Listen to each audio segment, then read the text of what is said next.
Hello everyone, thank you for being here and giving me your time today.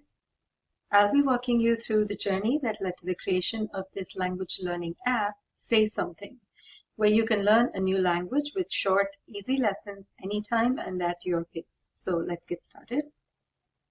The topics I'll cover in today's presentation include identifying a user persona, challenges and goals faced by this persona, some wireframes that I created based on the user personas and user stories. We'll look at the results of some usability tests that I conducted using these wireframes. Lastly, some reflection on learnings and next steps.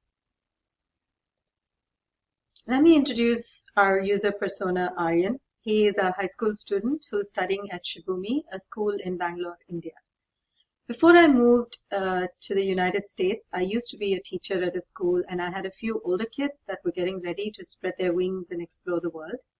I would often see them talk to each other about what they wanted to do next or where they wanted to go travel. Conversations would often land on various forms of assimilation questions, and often not knowing the language and challenges that would arise would always be a cause for concern. My user persona is one of those children who did go to Germany to pursue his studies, but he didn't have any help with any apps back then. So for my interviews, I interviewed two teenagers, one in high school and one in college, about what their experiences were with the recent use of a language or vocabulary learning app.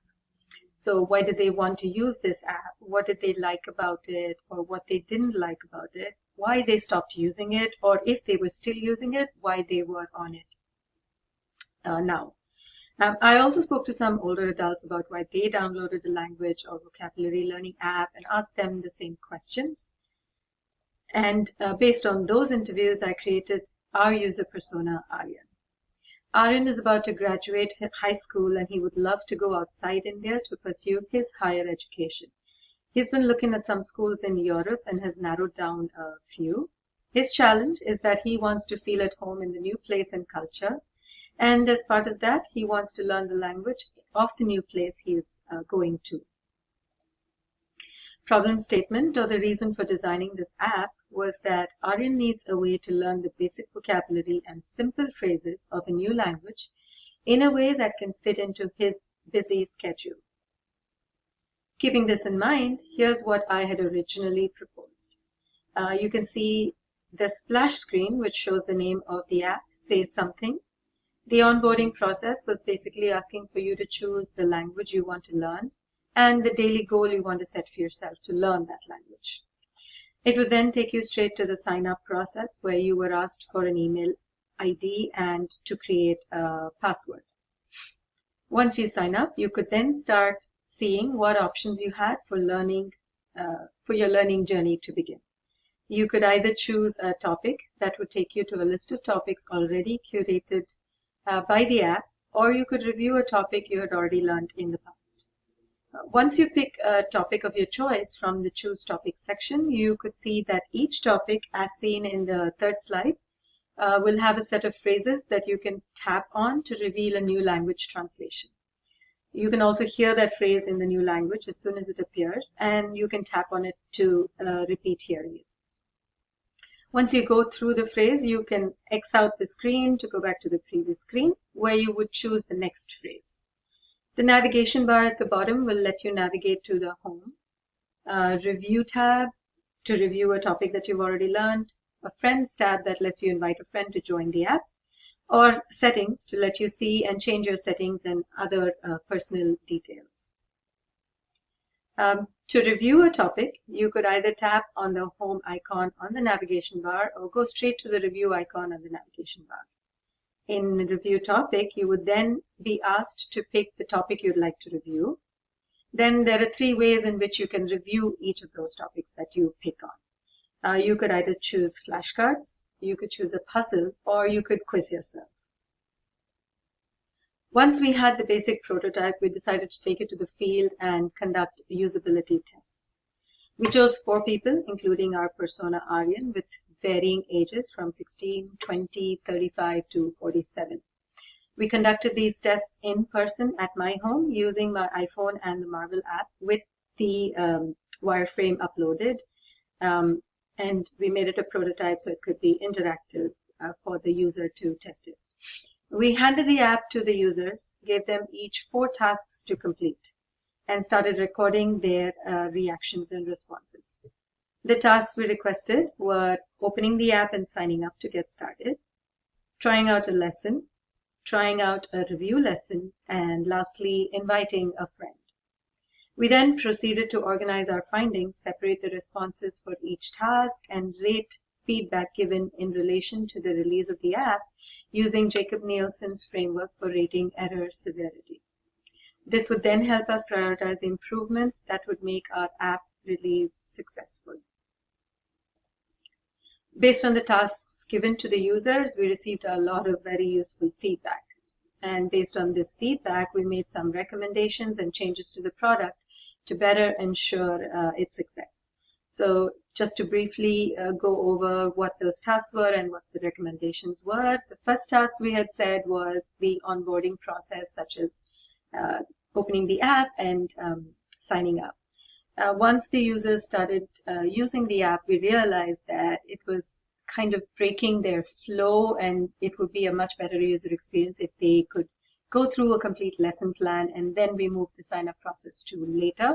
And maybe the goal setting for how much time you want to spend using the app might be better served once the user has committed to the app, not when he's just trying it out.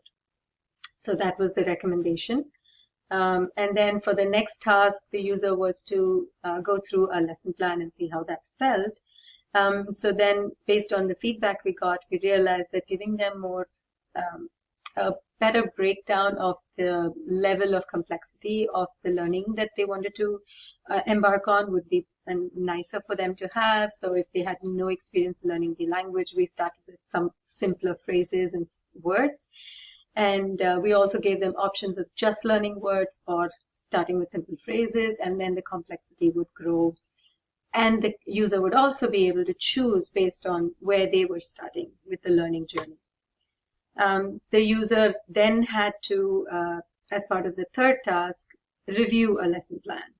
This generally did go well. They did like most of our options for reviewing their lessons, but I did get feedback saying that maybe the reinforcement could be stronger, like the quiz section was not as engaging. So we said we might think of a different kind of engagement tool for reviewing a lesson plan. And some UI improvements, such as clearly defined action buttons so that they could understand better what was going to happen when they clicked on a certain button, and so on. Lastly, we asked the users to invite a friend to sign up for the app. I quickly realized that I had not thought this step or feature out through clearly, and the user feedback, helped me understand that. So I decided that some more work needs to be done, some more ideation, some more user understanding needed to happen before we release this app. So release this feature, sorry. So we decided to hold this back until enhancements were possible. Next, based on these user testing, we have updated the onboarding process now, as you can see here, to have a level of proficiency section for the lesson plans. This will help the user customize their lesson plan according to their proficiency level. We moved out the sign up to be after the user has tried the lesson so that they can get a better feel for the app before being asked for a commitment. Based on the feedback for lesson options, we have added the choose word as well as the choose topic, so the user has more choices in their learning.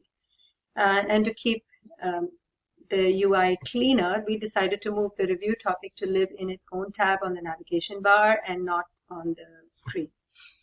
The action buttons are more clearly defined with this new iteration. And as mentioned earlier, the sign up will now be after the user tries a lesson. We have added the daily goal section also after the sign up, as this might be a better place to ask for more commitment from the user and how they would want to customize the learning journey. We updated the review section to have a new type of review, match, as user feedback helped me understand that this might be a better reinforcement of the lesson and more engaging and more fun than the quiz that I had earlier designed.